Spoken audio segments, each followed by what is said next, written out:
Let's do the logic. Sa mga Maccabees, 2, 12 at 46 mababasa, it is a holy and wholesome thought to pray for the dead that they may be loosed from sins.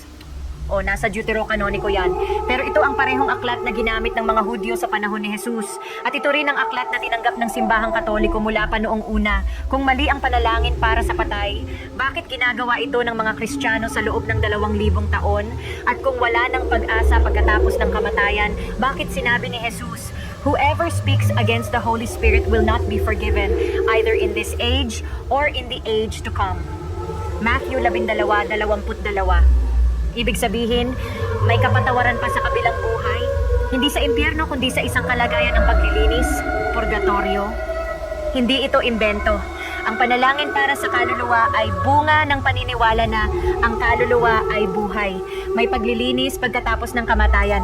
At ang ating panalangin ay may bisa. Dahil tayo ay iisang katawan kay Kristo. Whether we live or die, we belong to the Lord. Romans 14:8. Kaya tuwing nagdadasal ka para sa kaluluwa ng mahal mo sa buhay, hindi ka nag-iisa. Kasama mo ang buong simbahan, sa langit, sa lupa, at sa purgatorio.